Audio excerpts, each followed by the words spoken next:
وأصحابه أجمعين. أما بعد، عن ابن عباس رضي الله تعالى عنه قال قال رسول الله صلى الله عليه وسلم: ما ظهر الغرور في قوم إلا ألقى الله في قلوبهم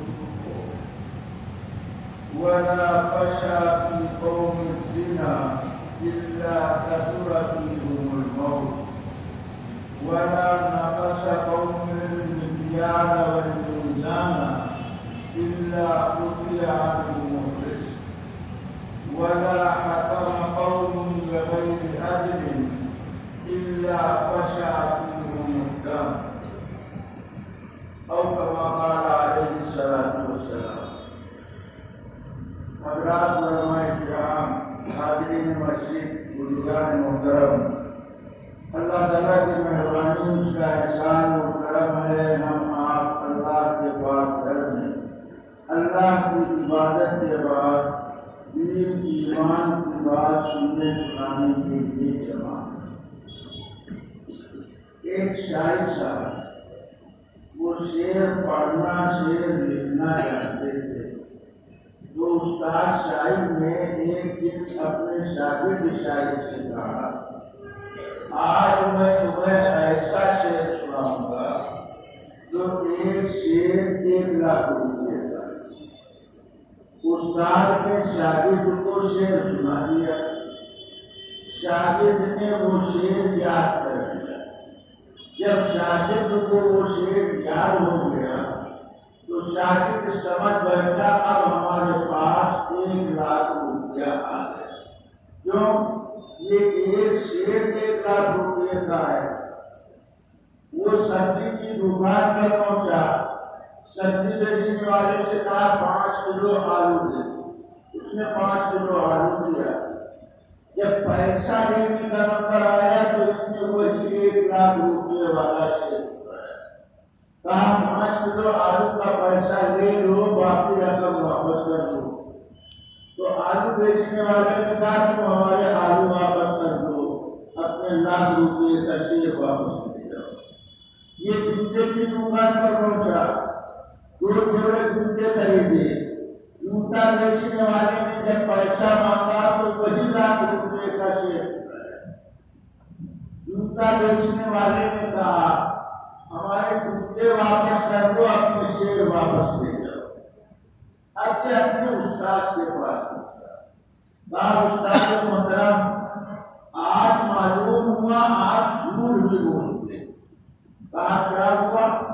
کہا آپ نے کہا تھا کہ شعر 1 لاکھ روپے کا ہے، اس شعر سے تو 5 کلو آلو نہیں ملتا، 2 جوڑے جوتے نہیں ملتے۔ تو استاد سمجھ گیا کہ یہ کم عقل ہے، بیوقوف ہے، کم سمجھ، اس نے ہماری بات کا مطلب نہیں سمجھا۔ تو استاد نے کہا اگر شعر کی قیمت کا تم اندازہ کرنا چاہتے ہو تو تمہیں شعراء کی مجلس میں جانا پڑے گا، ادبا کی محفل میں جانا پڑے گا، صاحب کلام سے ملنا پڑے گا، مالک زبان سے ملنا پڑے گا۔ شاعر شعر کی قیمت جانتا ہے، زبان والا زبان کی طاقت جانتا ہے، کلام سمجھنے والا کلام کی قوت سمجھتا ہے، سبزی بیچنے والا سبزی کی قیمت جانتا ہے، جوتا بیچنے والا جوتے کی قیمت جانتا ہے۔ استاد کے جواب سے یہ معلوم ہو گیا کہ اگر بات کی قیمت کا اندازہ لگانا ہے تو جس گریڈ کی بات ہو اور اس کے جو سمجھنے والے ہو وہ بات کی قیمت کو محسوس کر سکتے ہیں۔ جس طرح دنیا میں سبزی منڈی میں ملتی، کپڑا منڈی میں ملتا، چمڑا منڈی میں ملتا، لوہا منڈی میں ملتا، لکڑا منڈی میں ملتا، اسی طرح اللہ کے دین کی بات، نبی کا طریقہ، دین جاننے والے اور دین پر عمل کرنے والوں کے پاس مل سکتا ہے۔ دنیا کی چیزیں دنیا والوں کے پاس مل سکتی ہیں اور دین کی دولت دین جاننے والے اور دین پر عمل کرنے والوں کے پاس مل سکتی ہے۔ جب یہ بات ہم آپ جانتے ہیں اور مانتے ہیں تو ہمیں آسانی کے ساتھ اگلی بات کو تسلیم کرنا چاہیے۔ میں نے آپ کے سامنے ایک حدیث پڑھی ہے، بیان سے سنی۔ اس حدیث میں 5 گناہوں کا تذکرہ کیا گیا۔ اس حدیث میں 5 گناہ کا تذکرہ کیا گیا ہے اور ہر گناہ کی سزا اور وبال بتایا گیا ہے۔ اللہ تعالیٰ نے دنیا میں جتنی چیزیں پیدا فرمائی، ہر چیز میں اللہ نے اثر تاثیر رکھا ہے۔ برف میں اثر ہے، آگ میں اثر ہے، لیمو میں اثر ہے، شہد میں اثر ہے۔ برف سے ٹھنڈک کو نکالا نہیں جا سکتا، آگ سے گرمی کو نوچا نہیں جا سکتا، شہد سے مٹھاس کو نچوڑا نہیں جا سکتا۔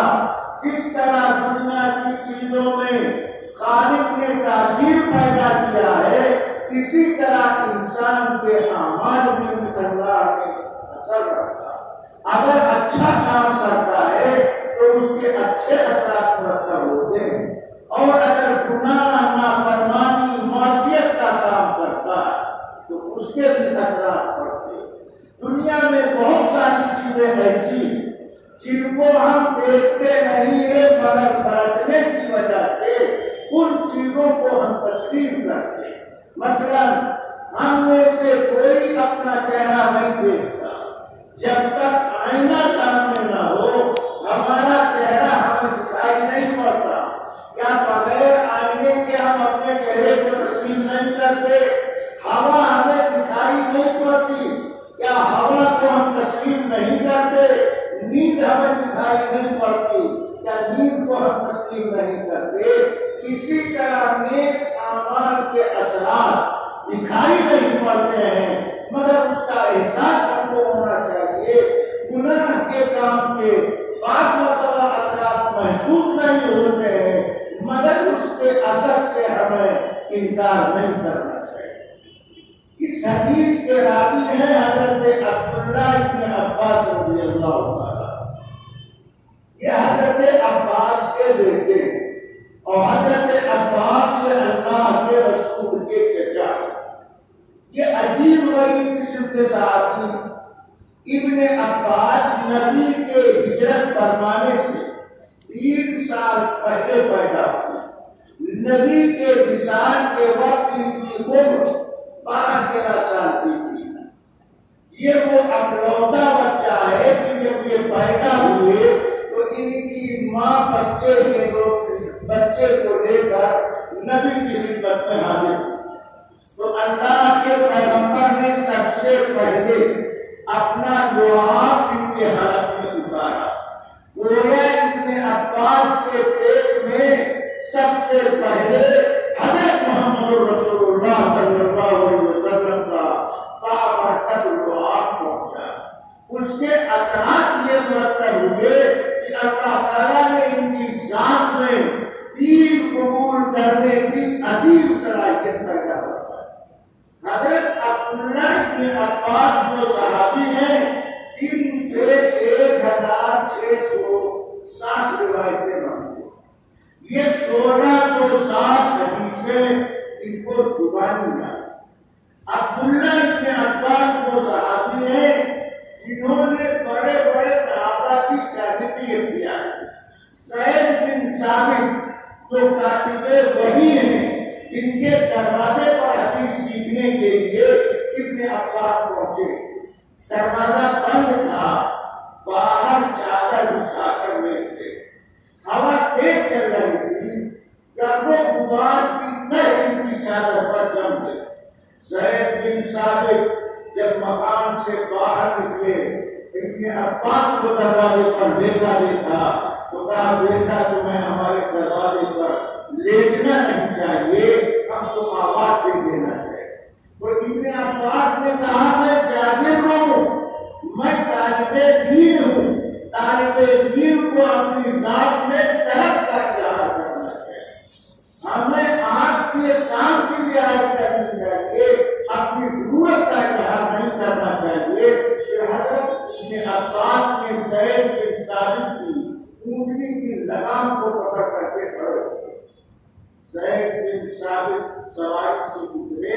ابن عباس کے ہاتھ کو چھو دیا. جب ابن عباس کے ہاتھ کو زید بن ثابت نے چھوا تو کہا کہ ابن عباس نے کہا استاد محترم آپ کا احترام کرنا مجھے حکم دیا گیا. شاگرد اگر استاد کا احترام نہیں کرے گا کبھی بھی وہ علم نافع سے متمکن نہیں ہو سکتا. جب استاد نے شاگرد کی یہ بات سنی تو کہا اللہ کے پیغمبر نے ہم کو حکم دیا کہ نبی کے کرامت داروں کا احترام کیا جائے, نبی کے کرامت داروں کا احترام کیا جائے. اگر ابن عباس سے ایک بندہ ایک سوال کیا گیا کہ حضرت علی جب چوتھے خلیفہ بنے تو انہوں نے اپنے نام سے امیر المومنین کا لقب ہٹا دیا. حضرت علی کا یہ کرنا فیصلہ صدیق اکبر کو خلیفۃ المسلمین کہلائے.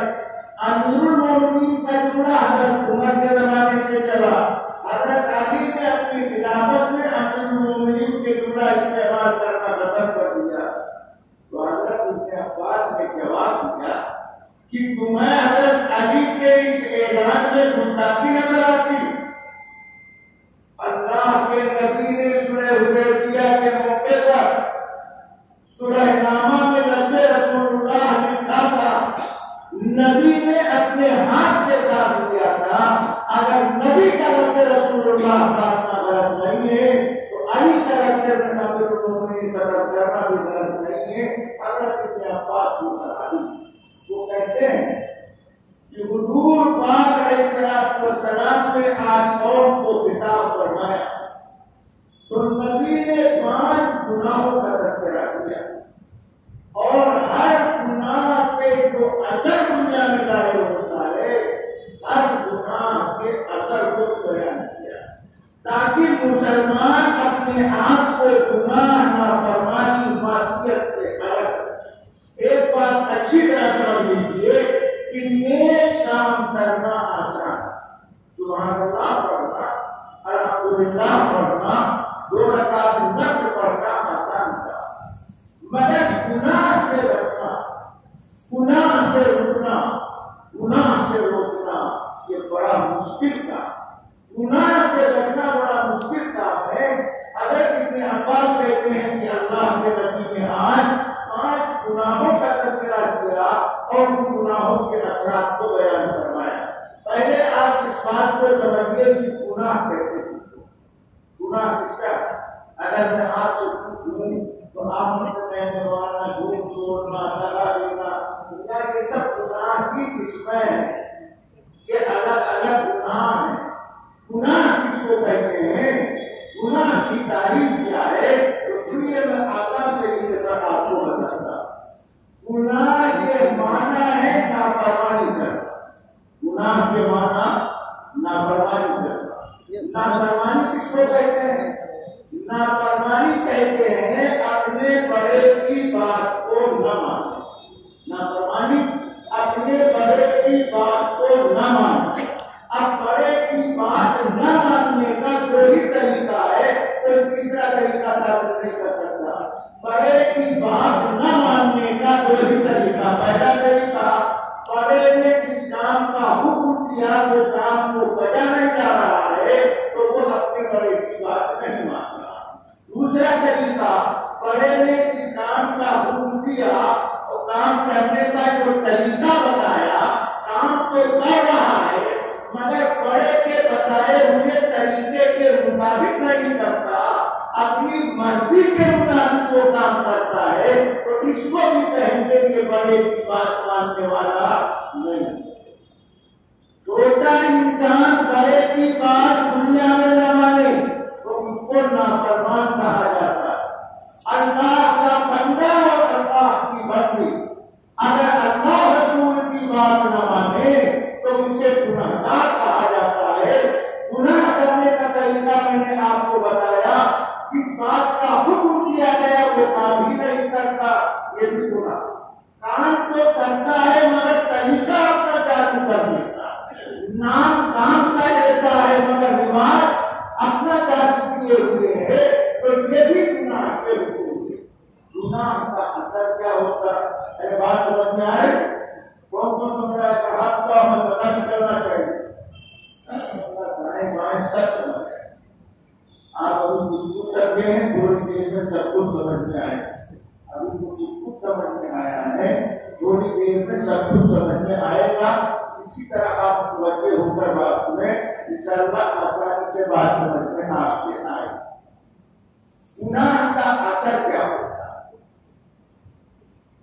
میں نے اب کیا ہے چیز میں اللہ نے تاثیر رکھی، تو گناہ میں اللہ نے اثر کیا. گناہ میں اثر کیا؟ گناہ میں اثر یہ ہے جس طرح دنیا میں کمزور انسان کو طاقت پہنچانے کے لیے ٹانک کا استعمال کیا جاتا ہے. ٹانک کمزور انسان استعمال کرتا ہے تو ٹانک کے ذریعے سے کمزوری دور ہوتی ہے، طاقت ملتی ہے. وہ ٹانک میں استعمال کرنے کے ساتھ ساتھ تھوڑا سا زہر سنجا بھی استعمال کرتا ہے، جمال چوٹی کی جگہ بھی استعمال کرتا ہے. تو ٹانک کے ذریعے سے جو طاقت پیدا ہوتی ہے وہ زہر کے راستے سے وہ طاقت ظاہر ہو جاتی ہے. دن بدن اس کی کمزوری بڑھتی چلی جائے گی.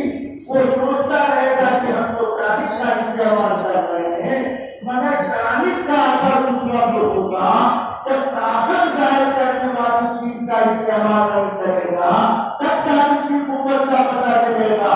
ٹانک بھی استعمال کرتا ہے، تھوڑا تھوڑا زہر بھی استعمال کرتا ہے، تو اس کی کمزوری کی وجہ بڑھتی چلی جائے گی.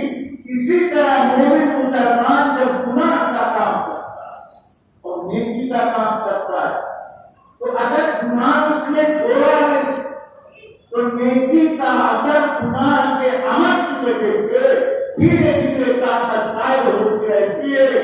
ایسا بھی خطرہ ہے کہ کل میدان قیامت میں وہ کھڑا ہو تو اس کے اعمال نامے نیکیوں سے خالی نظر آئے.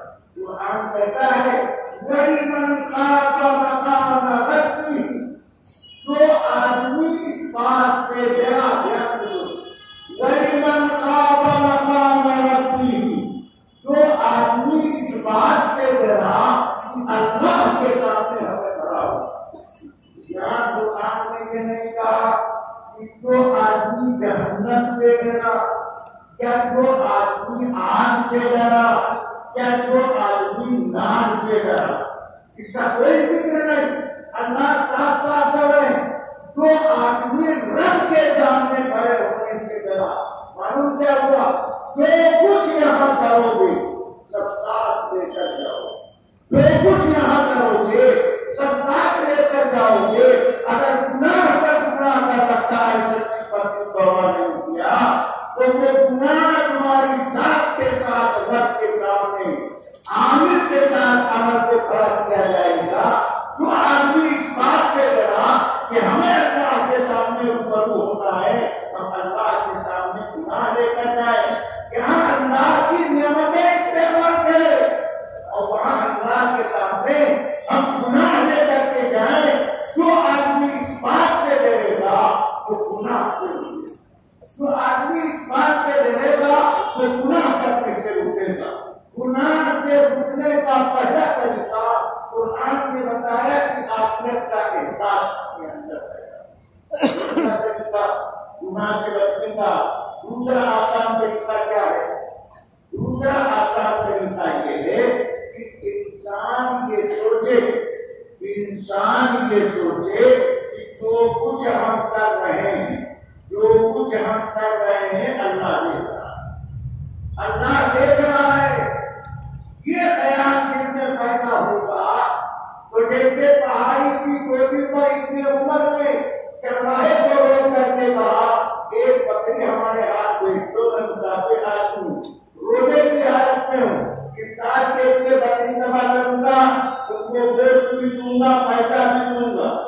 تو چرواہے نے کہا اور مسافر میں ان بکریوں کا مالک نہیں ہوں، میں چرواہا ہوں. عمر کہتے ہیں میں اس کا امتحان دینے کے لیے میں نے اس کو تدبیر سکھائی، اس کو ہیلا بتایا کہ تم ایک بکری ہم سے قیمت بیچ میں اور شام کو جا کر مالک سے کہنا کہ ایک بکری کو بھیجا اٹھا لے گیا. پہاڑی جنگل میں آئے دن اس طرح کے ہاتھ سے واقعے پیش آتے ہیں، تمہارا مالک یقین کر دے گا، تم کو پیسہ مل جائے گا، ہم کو بکری مل جائے گی۔ تو ان چرواہے نے ابن عمر کو مخاطب کر کے کہا فَعَنَّ اللَّهُ اللہ، ارے مسافر، ہماری بکری کا مالک یہاں نہیں ہے، مگر بکری کے مالک کا مالک تو ہمارا اور تمہارا مالک اللہ کو موجود ہے۔ فَعَنَّ اللَّهُ اللہ کہا۔ ابن عمر کہتے ہیں اس جذبے کے ساتھ اس چرواہے نے کہا فَعَنَّ اللَّهُ اللہ کہا ہے، تو پہاڑی کی چھوٹی سڑک سے مدینہ تک ابن عمر فَعَنَّ اللَّهُ فَعَنَّ اللَّهُ فَعَنَّ اللَّهُ بولتے ہوئے پہنچے، اور پہنچ کر کے مالک کے پاس کتنی بکریاں تھیں، ساری بکریوں کو ابن عمر نے خرید لیا۔ خرید کر کے اس چرواہے کو بلایا، اسے آزاد کروایا، اور ساری بکریاں بطور ہدیہ اس چرواہے کی خدمت میں حضرت ابن عمر نے پیش کیا کہ جو پہاڑی کی چوٹی پر اللہ سے اس طرح ڈرتا ہے اور اللہ کو اس طرح یاد کرتا ہے، ایسے اللہ کے بندے کی زمین پر تقویٰ کرتے ہیں۔ گناہ سے بچنے کا دوسرا طریقہ اللہ کا ڈر اپنے دل میں پیدا ہے، اور تیسرا طریقہ آسان، اس سے کیا آپ کو بتاتے ہیں۔ تھوڑی دیر کے لیے سوچو، آپ کوئی گناہ کا کام کرنے جا رہے ہیں، اتنے میں آپ کا ہاتھ نظر آ جائے تو کیا آپ گناہ کا کام کریں گے؟ کسی اجنبی لڑکی پر ہاتھ ڈالنے جا رہے ہیں، تمہاری بیوی اچانک نظر آئے، کیا تمہارا اٹھا ہوا ہاتھ آگے بڑھے گا یا نیچے نظر جائے؟ تمہارا استاد سامنے آ جائے، تمہارا پیر سامنے آ جائے؟ مسلمانوں، ہم باپ سے ڈر کر گناہ سے روکتے ہیں، بیوی سے ڈر کر بچتے ہیں، استاد سے ڈر کر روکتے ہیں۔ اللہ کا ڈر ہمارے دل میں کیوں نہیں پیدا ہوتا؟ اللہ کا ڈر ہمارے دل میں کیوں نہیں پیدا ہوتا؟ گناہ وہی آدمی کرتا ہے جس کا صرف اللہ کے ڈر سے خالی ہے۔ جو اللہ سے ڈرنے میں کوتاہی کرتا ہے وہی گناہ کا ارتکاب کرتا ہے۔ اس سے بچنے کا طریقہ چاہیے، اللہ کا ڈر دل میں پیدا کرو، فکر آخرت دل میں پیدا کرو، اور یہ سوچ لو جو کام ہم کرنے جا رہے ہیں، اگر باپ ہمارا دیکھ لے، ماں ہماری دیکھ لے، بیوی ہماری دیکھ لے، اولاد ہمارے سامنے آ جائے تو کیا یہ کام ہم کر پائیں گے؟ نہیں کر پائیں گے۔ شک کی بات ہے کہ اولاد کے دل سے کام چھوڑ دو، مگر اللہ کے دل سے تمہیں برائی کا کام نہ چھوڑا جائے۔ کہ کس قدر محبوبی کی بات۔ تیسری مثال میں دیکھا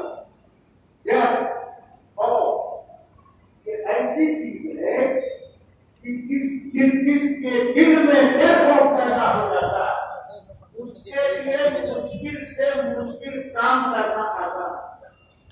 ایک نوجوان کی کمپنی میں صبح 6 بجے ڈیوٹی، دن میں کمپنی کا ڈر بیٹھا ہوا ہے کہ اگر صبح 6 بجے کمپنی ہم نہ پہنچے تو کمپنی ہمارا حساب کتاب